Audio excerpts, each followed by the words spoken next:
जो बात होली स्पिरिट ने आपको देने के लिए बोली, उसको समझने के लिए आपको कुछ बातों को और कुछ तमसील को समझना पड़ेगा, क्योंकि ये बात आपको तभी समझ आएगी जब आप उसके वर्ड के साथ सीरियस होगे।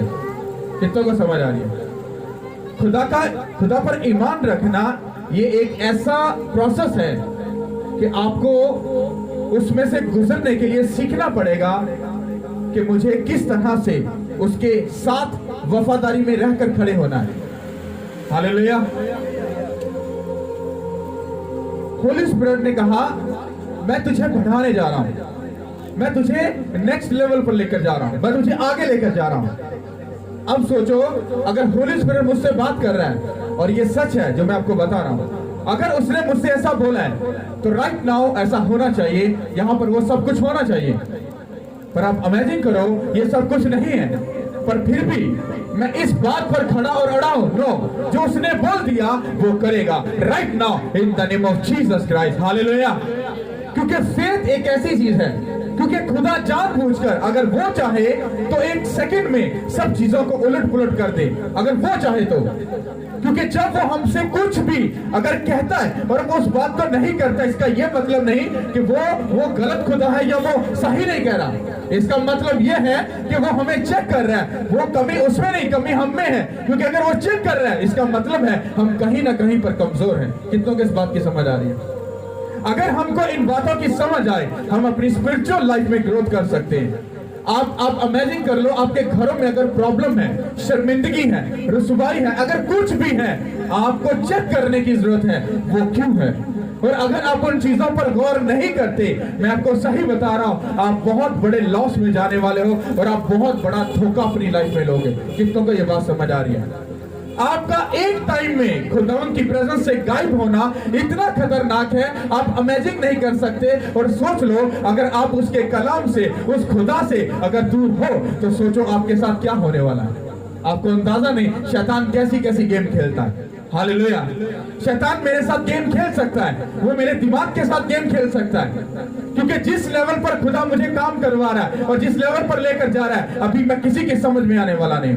अभी मैं लोगों के लिए बुद्धू हूँ, अभी बेवकूफ हूँ कि मैं इतनी देर से खड़ा हो रहा हूँ, अभी कुछ भी नहीं है। पर मैं अपने रूह में, अपनी स्पिरिट में एक बात को जानता हूँ कि God time is a best time, और कमिंग सून जो वो करने वाला है वो सब देखेंगे यीशु के नाम के वसीला से।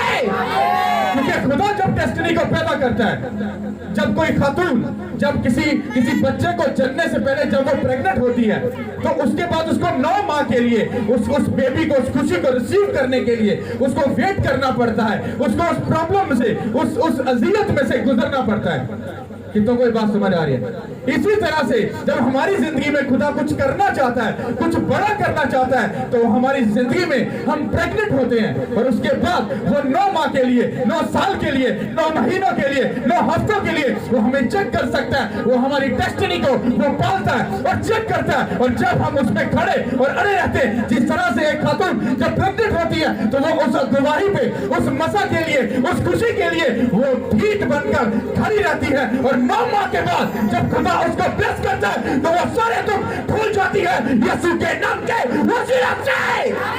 इसी तरह से जब खुदा आपको बढ़ाना चाहता है तो वो भी आपको एक ऐसे प्रोसेस में रखता है। और अगर आप उस तरह खड़े और अड़े हो तो कुछ time, God time is a best time. आप वेट करो।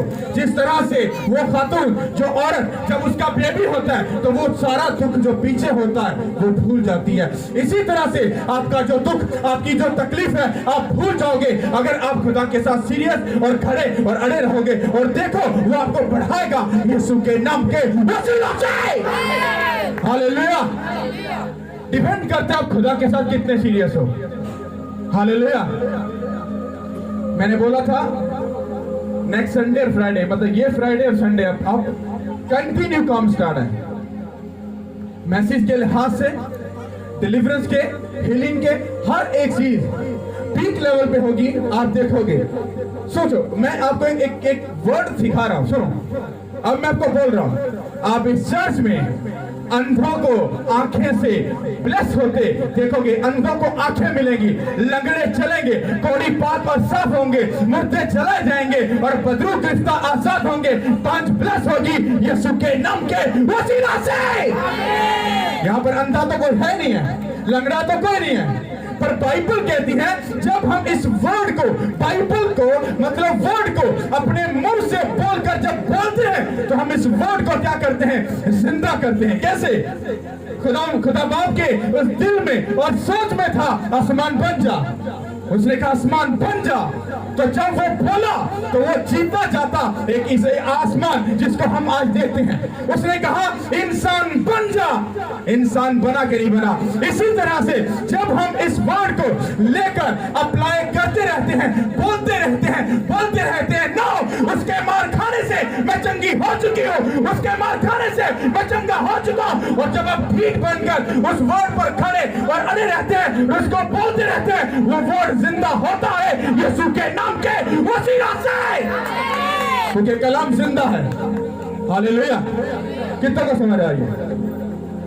अब आपको इस बात को समझना है, अगर इस वर्ड में से, इस कलाम में से अगर आप कुछ लेना चाहते हो तो आपको उसके साथ सीरियस होना पड़ेगा। हालेलुया। अलीशा को कितने लोग जानते हैं?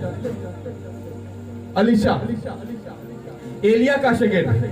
अगर आप एलिया को जाकर और अलीशा को जाकर स्टडी करोगे तो अलीशा जो था वो एक बिजनेसमैन था, एक काम करने वाला था, जिम्मेदार बंदा था, कोई वेला नहीं था, या सड़कों में अवारा फरने वाला नहीं था कि भाई जी कोई काम नहीं लभ्या ने बाइबल कच्चे रह के पादरी बन गया। नो नो नो, आज लोगों के पास ऐसे ऐसे लफ्ज हैं, हाँ, अपने खुद के गिरेबान में झांकते नहीं, अपने खुद में बातन में झांक कर नहीं देखते और बोल देंगे इट पुठो ते पादरी निकल आंदा है। अरे बाइबल पढ़ो जाकर, खुदावंद यीशु मसीह ने खुद कहा था, उसने कहा फसल ज्यादा है पर काटने वाला कम है। समझ जाओ मेरी बहन, मेरे भाई, तुम अपनी मर्जी और अपनी सोच को खुदा के साथ कंपेयर मत करो। तुम इंसान हो, इंसान रहो और उसी तरह से अपनी जिंदगी गुजारो जिस तरह से बाइबल बोल रही है। कितनों को ये बात समझ आ रही है? ये बात याद रखो, अलीशा जो था एक ऐसा पर्सन था जो बिजनेस करने वाला था, जो मसरूफ इंसान था। और बाइबल कहती है कि जब खुदा ने अलीशा को चुना था, उसने एलिया को बोला कि मैंने इस तरह से अलीशा नाम के एक बंदा को चुन लिया, कहता तू जा और उसको मसा कर। और जब एलिया जब वहां से गुजरा, ये सब स्टोरी सबको पता है, हम कम टू द पॉइंट, हम सीधी बात पर आएंगे। तो अलीशा, जब एलिया गुजरा, अलीशा वहां पे अपना काम कर रहा था, वो वेला नहीं था, वो काम कर रहा था। और जैसे उनका आपना सामना हुआ तो फर्स्ट टाइम मुलाकात में एलिया ने अलीशा को डांटा था। क्या किया था? उसको डांटा था, उसको झिड़की दी थी, भाचा मैंने तेरे साथ क्या किया जो तू ये कहता है कि मैं अपने माँ बाप का भरोसा लेके उसके मिलकर तेरे पास आता हूं। उसने कहा भाचा। आप इमेजिन करो कि उसको झाड़ पड़ने के बावजूद, डांट पड़ने के बावजूद भी वो अपने स्पिरिचुअल फादर के साथ क्या रहा? वफादार रहा। उसने अपने सारे बिजनेस को खुदा को डेडिकेट किया। ये मत सोचना कि मैं आप लोगों को ये बोल रहा हूँ कि अपना बिजनेस बेच-बूझ के पादरियों दे दो। नो नो नो नो, क्योंकि वो बात किसी टर्म और कंडीशन में वैसे लिखी है जो वहां पर है। आपको इस बात को समझना जो आपको समझाई जा रही है। तो अलीशा ने अपने बिजनेस को क्या किया? खुदा को डेडिकेट कर दिया टोटली। और जब वो खुदा के पीछे चला, उसकी कॉलिंग के पीछे, उसकी इस वर्ड के पीछे चला, और जब उसने जाकर एलिया से वो मिला, तो बाइबल ये कहती है कि जो अलीशा था वो तकरीबन 10 साल एलिया के साथ रहा, उसके पांव धोता था, उसके हाथ धोता था, उसकी खिदमत करता था, उसको रोटी देता था, उसके शायद कपड़े भी धोता होगा, वो सब काम करता था। पर अगर बाइबल में ये जाकर पढ़ो कि जो एलिया था उसके कॉलेजेस थे, वो एक बहुत बड़ा प्रॉफिट, एक बहुत बड़ा मैन ऑफ गॉड था, उसके बहुत से शागिर्द थे, पर बाइबल में कोई भी शागिर्द सिर्फ शागिर्द की हद तक रहा, अलीशा की तरह याद नहीं किया गया। कितनों को समझ आ रही है? अलीशा एक वाहिद पर्सन था जिसने अपने आप को पूरे तौर पर खुदा को डेडिकेट किया, और जो उसका स्पिरिचुअल फादर उसको सिखाता था, उसको समझाता था, उसको गाइड करता था, वो उसी इंस्ट्रक्शन के मुताबिक चुपचाप चलता रहा। और उसने ये नहीं कहा मैं लॉस में जा रहा हूं, मैं अपने माँ बाप से जुदा हूं, मैं अपनी फैमिली से दूर। वो चुपचाप खड़ा रहा। और बाइबल ये कहती है, और जब एलिया उससे जुदा हुआ तो उसने अपने स्पिरिचुअल फादर का डबल मसा लिया। आप किस ख्याल में हो? आप सोच रहे हो ब्लेसिंग आसानी से मिल जाती है, चर्च में आने से सब काम हो जाते हैं? ये सच तो है, पर ये पूरा सच नहीं है। क्योंकि अगर जब तक आप अपने स्पिरिचुअल फादर को या अपने मैन ऑफ गॉड को, जब तक आप उसके साथ अटैचमेंट में नहीं रहते, कुछ लोग इसको नेगेटिव लेकर जाएंगे। पादरी अपने मफाद के लिए बोल रहा है, आई डोंट केयर, तुमको समझ नहीं आती तो उससे मुझे कोई फर्क नहीं पड़ता। पर अलीशा को समझ आ रही थी, अलीशा को समझ आ रही थी मुझे अपने स्पिरिचुअल फादर के ताबे रहना, क्योंकि मेरी ये कॉलिंग है। आपकी कॉलिंग क्या है? आपका दुनिया में आने का क्या मकसद है? बताओ, क्या मकसद है? क्या तुम यहाँ पर शादी ब्याह करने आए हो? क्या तुम यहाँ पर मौज मस्ती करने आए हो? क्या यहाँ पर बैंक बैलेंस बनाने? अरे क्या करने क्या आए हो? क्या कभी लाइफ में झांक कर देखा हमारी कॉलिंग क्या है? किसी को कुछ पता नहीं, बस दगड़ दगड़ दगड़ दगड़ दगड़ दगड़ थोड़ते जा रहे हैं, कुछ पता नहीं है कि क्या होने वाला है। जबकि आपको समझने की जरूरत है, आपके ऊपर जिम्मेदारी है। पास्टर के ऊपर है कि वो कलीसिया को गाइड करेगा, वो उसके वर्ड को उनको देगा, उसकी सलाह को उनको देगा। पर कलीसिया के ऊपर जिम्मेदारी क्या है? वो अपने घराने का क्या करेगी? तहफ़्फ़ुज़ करेगी, अपने घराने को बचाएगी। क्योंकि जब मसा आप यहां से लोगे, उसके बाद आपको पूरी अपनी फैमिली को प्रोटेक्ट करना है। और अगर आप ऐसा नहीं करोगे, शैतान आपकी लाइफ में घुसेगा और आपकी लाइफ का वो सत्यानाश कर देगा। कितनों को समझ आ रही है? हालेलुया। अलीशा अपने स्पिरिचुअल फादर के ताबे रहा, इसीलिए उसने डबल मसे को लिया। आप इमेजिन करो, अलीशा का नाम बाइबल मुकद्दस में लिखा गया और लाखों करोड़ों सालों के बाद आज भी हम उसको याद कर रहे हैं अच्छे लफ्जों के साथ। आपका नाम कहां पर है? आप कहोगे बाइबल में तो हमारा हो नहीं सकता, तो रुक जाओ। आपका नाम अगर किताबे हयात में नहीं तो आप छूटे हो। कितनों के बात समझ आ रही है? आपको इस बात को समझना है। एटलीस्ट इतना तो कर लो, इतना तो कैरेक्टर को बेस्ट कर लो, इतना तो जिंदगी को बेस्ट कर लो कि तुम्हारा नाम किताबे हयात में एंटर हो जाए, ताकि तुम खुदा के हुजूर में याद किए जाओ। कितनों को समझ आ रही है? किसी को कुछ लेना देना नहीं है। हर कोई अपने काम में, अपने बिजनेस, अपनी जॉब में फंसा हुआ है। अरे डोंट वरी, रुक जाओ, वो तुम्हारे बिजनेस को खुद ब खुद ब्लेस कर देगा। क्योंकि उसी के एक पाक कलाम में लिखा है, वो अपने महबूब को, अपने चाहने वालों को, अपने से मोहब्बत, जो से मोहब्बत करते हैं, उनको नींद में ही सब कुछ दे देता। पर देता किनको है? जो बातन से, हाँ पंजाबी कहो टिट्टो खुदा दे नाल सीरियसली। नोटंकी जो होती है वो सामने सीधी नजर आ जाती है, ड्रामा जो होता है वो साफ साफ नजर आ जाता है। पर जो रियल में स्पिरिचुअल होता है, उसके चाल चलन से समझ आ जाती है कि ये खुदा के साथ सीरियस है। अलीशा की समझ आ रही है कि वो खुदा के साथ सीरियस था। इसीलिए बाइबल ये कहती है उसने अपने स्पिरिचुअल फादर का डबल मसा लिया। हालेलुया। कितनों को समझ आ रही है? आपको पता नहीं कि एंड पे बात घूमकर आनी किस पे? आप लोगों पर। कितनों के पास बाइबल है? हालेलुया। आइंदा से याद रखना, मैं कुछ टाइम तक बस प्यार से बोलूंगा। आप लोगों के पास अगर बाइबल होगी तो चर्च में आओ, अगर बाइबल नहीं है चर्च में नहीं आना, किसी और चर्च में चले जाओ। ओके? हम फिर भी इंतजाम करेंगे। बाइबल्स यहाँ पर मुझे ढेर लगा कर रखना पड़े, मैं रखूंगा ताकि आपको वो बाइबल दी जाए, ताकि आपके हाथ में वर्ड हो और आपको वर्ड की, आपको बाइबल की वैल्यू का अंदाजा हो। कितनों को समझ आ रही है? अपनी बाइबल अपने साथ में लेकर आओ। और अगर लाइफ में बेस्ट करना चाहते हो तो मैं चैलेंज करके आपको, मेरे पास चेक करो, मेरे पास आपकी 100 से ज्यादा नोट पैड, डायरीज हैं। मुझे छोटी सी बात मिलती है, मैं उसको लिख लेता हूँ। और फिर उसके साथ फिर खुदा के साथ बात करता हूँ। आपको अभी तक ये नहीं पता होगा खुदा के साथ बात करने का तरीका क्या है। आपको सिर्फ इतना पता घुटनों के बल हो जाओ, उसको पुकारो, दुआ करो, ऐसा नो नो नो नो, ऐसा कुछ नहीं है। आपको उसके साथ सीरियस होना पड़ता है। अगर आप बाइबल को गहराई से स्टडी करो तो आपको समझ आएगी, आपको वर्ड को साथ लेकर चलना पड़ेगा। बिना वर्ड के, बिना खुदावंद यीशु मसीह के इब्तिदा में कलाम था, कलाम खुदा के साथ था और कलाम ही खुदा था, और उसी के सबब से सब चीजें क्या हुई, पैदा हुई। किसके सबब से? वर्ड, बाइबल मुकद्दस, मतलब ये वर्ड कौन? खुदावंद यीशु मसीह। और खुदावंद यीशु मसीह अगर आपके साथ नहीं है, आप अपनी लाइफ में बहुत ही पीछे हो, आप नाम के मसीह हो। हालेलुया। कितनों को समझ आ रही इस बात की? समझना, आपने बाइबल पास है, आपको समझ आ जाएगा। हालेलुया। आप बुक खोलोगे, अमाल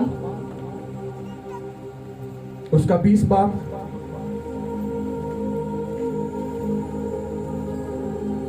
और उसकी 27 आयत पढ़ूंगा आपके लिए, 27 और 28। हालेलुया। गौर से सुनो, क्योंकि मैं खुदा की सारी मर्जी तुमसे पूरे तौर पर बयान करने से ना झिझका। इसको समझने की कोशिश करना। ये पौलुस बात कर रहा है, कहता मैं खुदा दी एक भी गल तुहानू दसन तो जरा भी नहीं झिझकचाया, मतलब जरा भी नहीं शर्माया, और मैं तुहानू सारिया गल्लां खुदा दियां दसियां जेड़ियां खुदा ने मैनू कहा कि मैं तुहानू दसा। और अगर आप लोगों को वो बात समझ आए तो फिर ही आप अपनी लाइफ में आगे जा पाओगे। मैं 5 साल से, बल्कि 5.5 साल से मैं हर एक बात आपको पूरे तरीके से बताता आया हूं कि अगर आप खुदा के साथ इस तरीके से चलोगे तो लाइफ सक्सेसफुल होगी। क्योंकि जब आप गलत ट्रैक पर जा रहे हो तो आपको आसमान से आवाज नहीं आएगी कि तू गलत ट्रैक पर जा रहा है। नो नो, कुछ भी नहीं होगा और आपके साथ धोखा हो जाएगा। पर अगर आप इस बाइबल के साथ सीरियस रहोगे तो कोई शैतान आपकी राह को खराब नहीं कर पाएगा। वो दीमक की तरह आपके बच्चों को, आपकी फैमिली को, आपकी फिजिकल लाइफ को, स्पिरिचुअल लाइफ को दीमक की तरह वो खाता है और आपको इस बात का अंदाजा भी नहीं है। कितनों को बात समझ आ रही है? ये स्ट्रक्चर नया बना तो बिल्कुल मजबूत, मतलब समझ लो ये इंसान है, और जब इसको दीमक अंदर से खाता जाएगा तो कुछ सालों के बाद यही जो लकड़ी का जो डाइस है एक टाइम में टूट कर नीचे गिर पड़ेगा। कितनों को समझ आ रही है? और अगर आपने इसकी केयर नहीं की तो आपको इसको गिरते हुए ये आपको नजर आएगा। सेम कंडीशन इंसान की भी ऐसी है कि जब शैतान उसको दीमक की तरह उसके माँ बाप का, उसकी फैमिली का कर्ज उसको खाता रहता है, और जब वो एक टाइम आता है जब वो शर्मिंदगी में, बेइज्जती में, रुसवाई में जाकर गिरता है, फिर वो कहता मेरे साथ ऐसा क्यों? क्योंकि तूने खुदा के कलाम की इज्जत नहीं की। उसने कहा मुझसे जुदा होकर तू कुछ भी नहीं कर सकता। प्लस यहाँ पर क्या कह रहा है? कहना मैंने खुदा की सब पूरी हर एक मर्जी, हर एक बात को पूरे तौर पर तुम लोगों को बता दिया, समझा दिया कि खुदा तुमसे ये चाहता है। अब आगे सुनो, और आगे लिखा है 28 आयत में, बस अपने और उसके सारे गल्ला की खबरदारी कर जिसका रूहुल कुद्दस ने तुम्हें निगहबान ठहराया है, ताकि खुदा की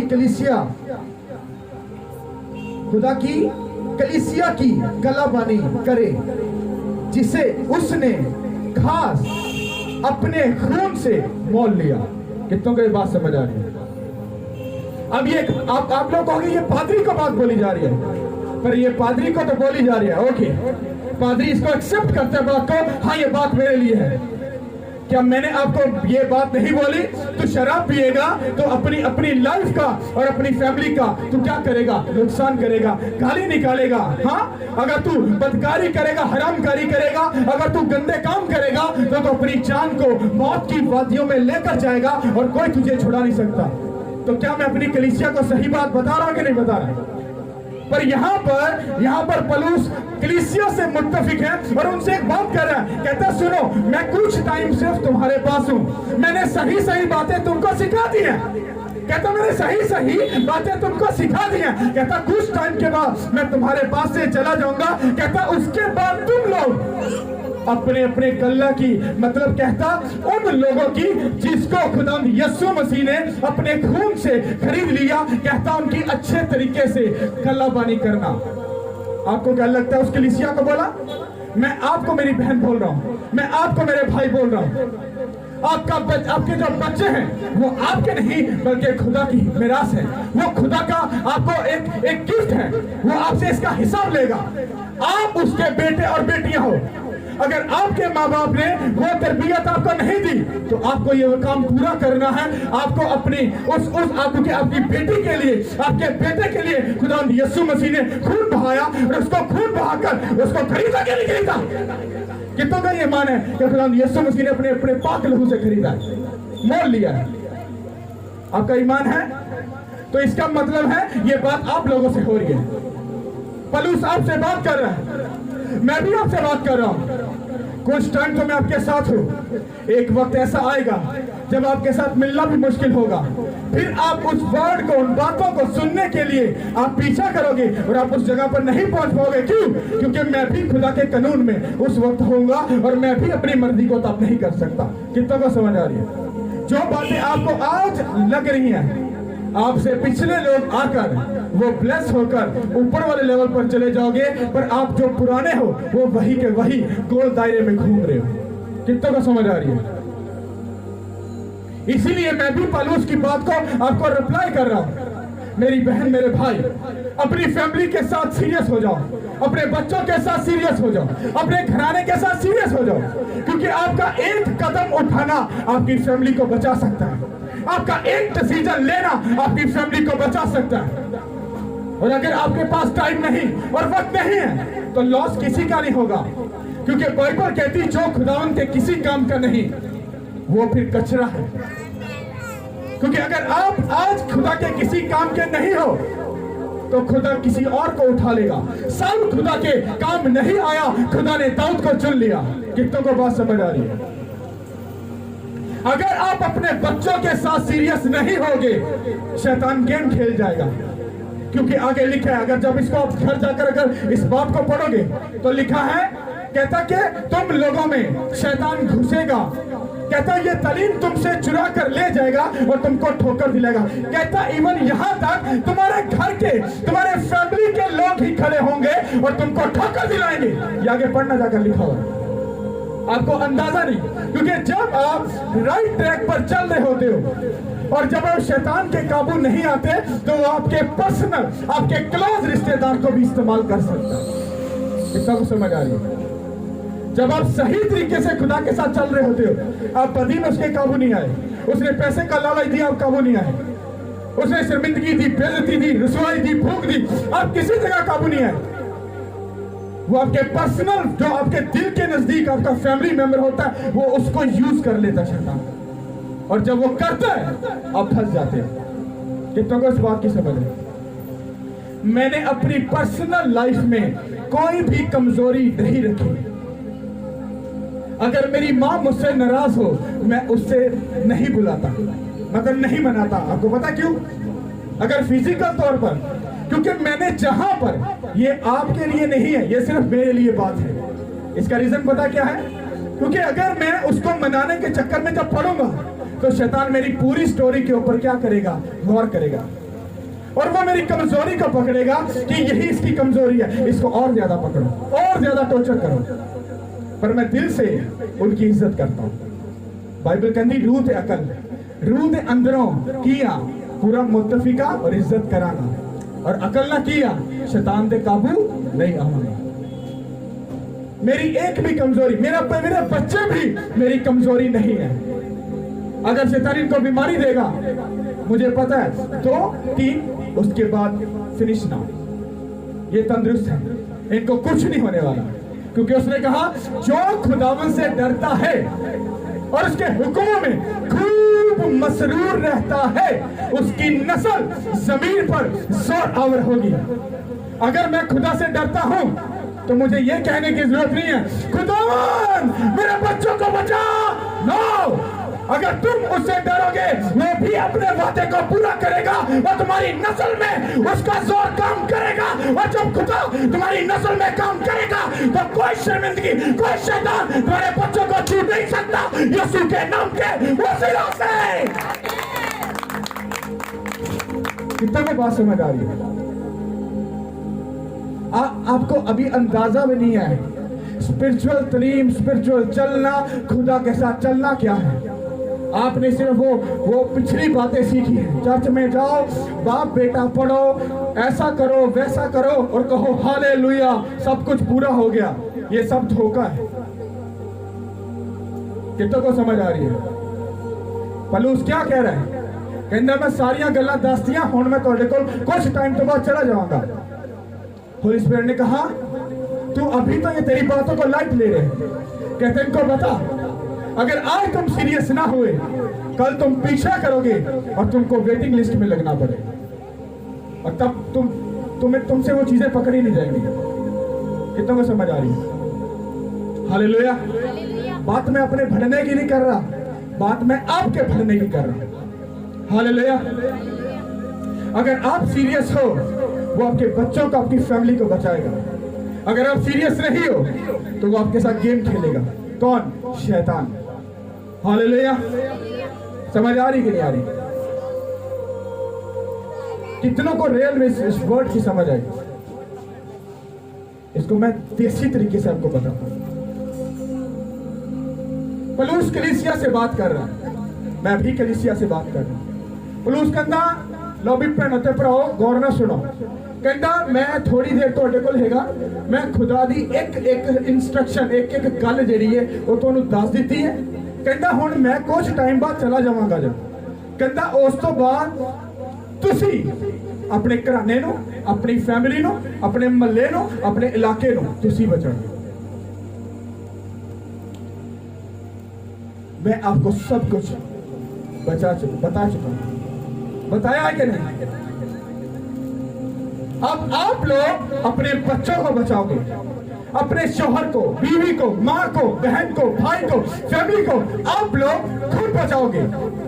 और अगर आप सीरियस नहीं हो आप कुछ भी अपनी लाइफ में नहीं कर सकते। हालेलुया। मैं आपको एक टेस्टिमनी देता हूं। आप भी सिस्टर, आपसे बात करें। आ जाओ, आना। इनको माइक दो। सिस्टर आपको बुला रहा हूं, आपको। हालेलुया। पिछले फ्राइडे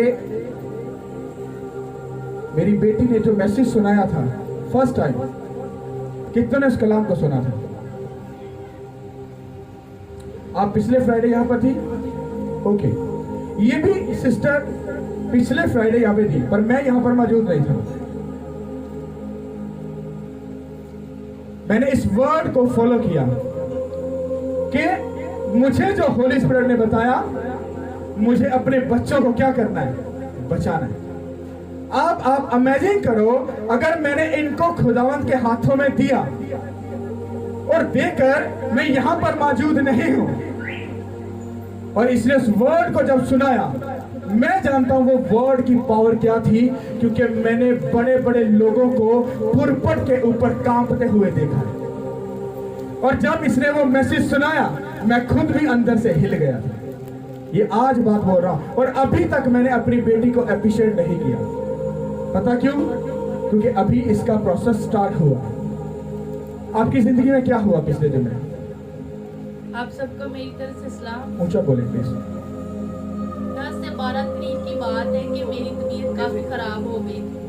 मुझे यूरिन का मसला हो गया था। हॉस्पिटल में भी गए, टेस्ट वगैरह करवाए थे, लेकिन वो क्लियर आए, शुक्र है खुदा का। मैंने फिर फ्राइडे को आके ये सिस्टर से प्रे भी करवाई और पास्टर जी से प्रे वाला ऑयल भी लेके गई, लेकिन शुक्र है खुदा का कि अब सारी प्रॉब्लम मेरी हल हो गई। शुक्र। तारीफ करो इस बात के लिए।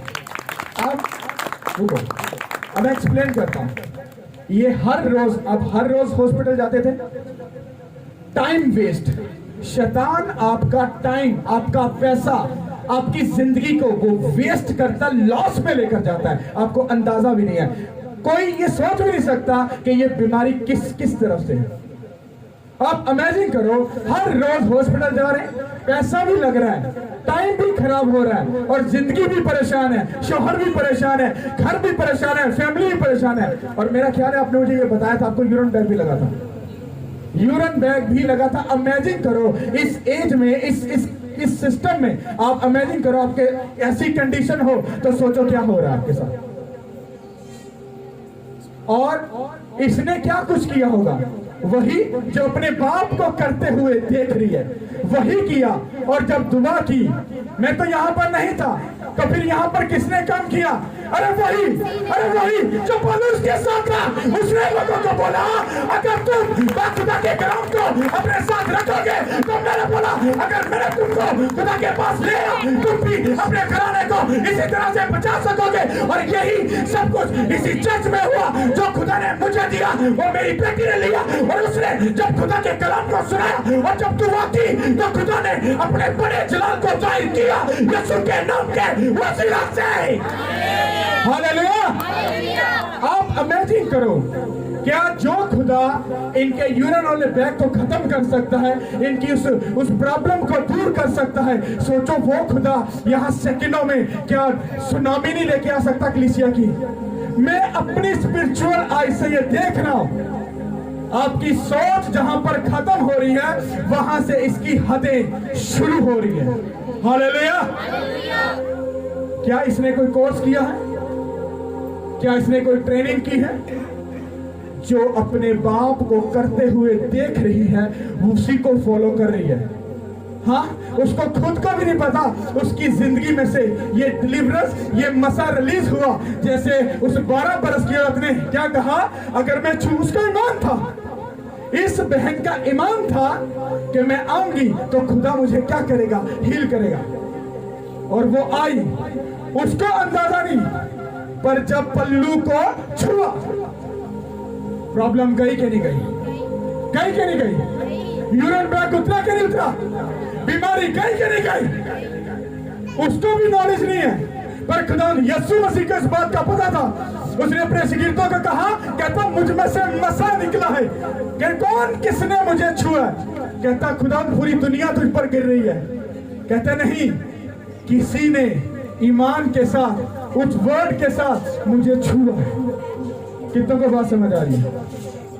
अगर आप सीरियस हो तो गवाही दूर नहीं कलीसिया।